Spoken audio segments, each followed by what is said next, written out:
Calls to extend HomeBuilder. Let's have a look. Hello everyone, Florian.Heise here, and welcome to another episode of HeiseSays. Grab your stein of coffee and let's have a look at this article from Domain, which is discussing the HomeBuilder scheme and warning the construction industry will go bust if the program isn't extended. Now, I can't say I'm surprised. We can see here, just recently, I look at building approvals. You can see here, look at the building approvals. See the blue line? That's shot up by about 4%, give or take. Now, the other line down below, that's apartments, pretty much. And units and those type of things. They've fallen. And they've fallen quite drastically. That's really affected us all, or affected the total building approvals. But houses have gone up. They've gone up a decent amount. Look at how that moved compared to historical movements. And a big part of that, I'd bet a carton, is due to the HomeBuilder scheme. Due to the HomeBuilder scheme. Now, I know there's going to be some people that are advocating, you see it in the media, they're advocating, oh, we shouldn't be spending this $25,000 there to give rich people, another, I don't know, bathroom or reno or something like that. Now, it sounds good. They're saying we should be putting that money into social housing. But you got to think about it like this. Okay, here's an approach to it. For every 25 grand the government spends on HomeBuilder, for every 25 grand they spend on HomeBuilder, the private individual has to stump up with another $150,000. So for every 25 grand of funny money the government hands out, they're getting another 150,000 minimum additional economic activity. So your bang for your buck is a lot more effective. If you put it into social housing, you only get the 25 grand hit.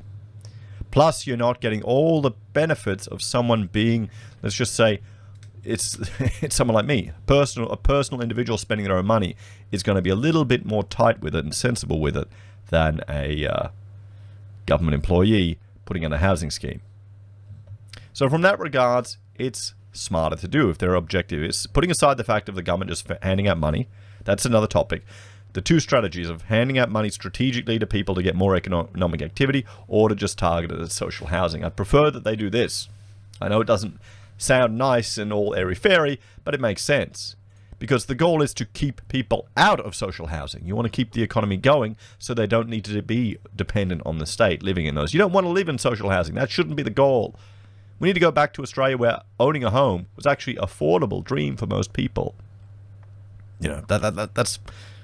maybe that's just naive on my part, but that's what it should be. So that's the advantage of this. But now the problem is you're juicing up the market. You're juicing up the market. They're going to be people that are, that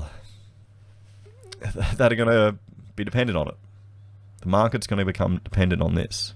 Then they won't want the tap to turn off, and that's understandable because they'll want the work to keep going. Because without HomeBuilder, it may dry up. It probably will. We were looking at it. We're looking at when we've decided we have to do our work on our house. More so because the structure's moved a little bit too much and too quick. So we're pushing ahead, but we're hoping to get our work done in stages and actually get cheaper than the HomeBuilder threshold. Because I'd rather my first stage be done for about a bit under 150. Relocate, lift, and build the slab under, and then steadily just chip away at bits ourselves. Then try and make it more expensive to go for the HomeBuilder scheme. I'll show you some designs that we've done a bit later. But it is bringing future projects forward, so it's not, it's not magic because the time frame is very tight. You've got to get everything in by the contract signed by the end of this year. A neighbor's sister. Her husband is a structural engineer, and apparently he's doing all the designs, and he's worried how he's going to get it all done by the time frame, because she's putting pressure on him. The wife's putting pressure on. I want the HomeBuilder, I want the free money, because the time frame's tight. It seems like most of it is going to go to the specky builders. And one viewer asked me the question about this here. We can see the bottom's fallen out in apartments, in apartment approvals. The supply is going to dry up. I'd say in many parts confidence has taken a hit, and that investment market is going to cop it. So let's say apartments just fall in value, and we're already seeing that start to happen in Sydney, where investors are dropping prices. What do you think that will do? Even if HomeBuilder disappears, what do you think that will do for housing? Because, okay, you can...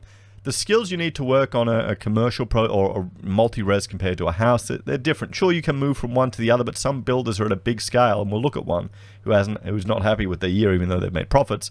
It's a bit harder for them to shift down into the mass housing. The species have got it to a fine art for how to save money, even down to the stud side. They're really... The profits they make on some of these spec houses are... You'll be shocked at how little it is sometimes. It's very tight. Anyway, let's go through this. The federal government's HomeBuilder scheme could have the opposite effect than intended, leading to a construction bust in 2021 if it is not extended, builders warn. Well, see, that's the thing. It's just pulling projects, it's pulling future work back, and now we're seeing calls for this to be extended. And there's going to be more and more calls for stimulus, government spending, government programs. I'm looking forward to seeing this budget, guys. I'm looking forward to seeing. Maybe it will be HomeBuilder Mark II. Maybe it'll be Mortgage Keeper. We'll see.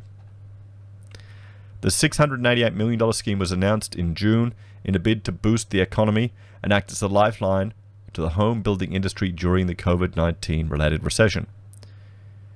It is likely to see an extra 9,600 jobs created, according to the Treasury figures. Uptake appears to be strong in Queensland and Western Australia. Well, you have a look at building approvals in Western Australia. They've gone up like 30%. 30%. Hang on, let's see if I've got this. I should have it here. We just looked at it yesterday, didn't we? There we go. Yeah, apartment approvals crash. We have a look here. We'll scroll down. I mean, there you go. Where is it? Come on. There you go. Yeah, I went right past it. There you go. Western Australia up 34.9% private sector housing. And I know you can't see it, but dwelling units is at 33.8%. That's... Some people in the comments are saying that's from social housing projects. Others are saying it's HomeBuilder. We're seeing it, a land rush out there. Even in Bundy, apparently, there's a land rush. And here's, this isn't the article I was going to jump back to, but Scott Hutchinson is saying their company earnings were rubbish in 2020. And these are Hutchinson is one of the big construction companies here in Australia, Queensland based. We've done work with them back in the day. And, well, they do a lot of multi-res stuff. A lot of the projects going up in South Brisbane was the multi-res projects where we've seen a sharp decline in approvals. A sharp decline in approvals. You can't get HomeBuilder for an apartment building, can you? So... And it's all house and land packages are more affordable, allowing Australians to meet the scheme's strict requirements and access the $25,000 grant to build a new home. Subsidy buyers have struggled to get access, as it only applies to new homes worth up to $750,000. See, now that's sad in a way that, well, just the median prices, guys, are so high. I'm in Sydney, $866.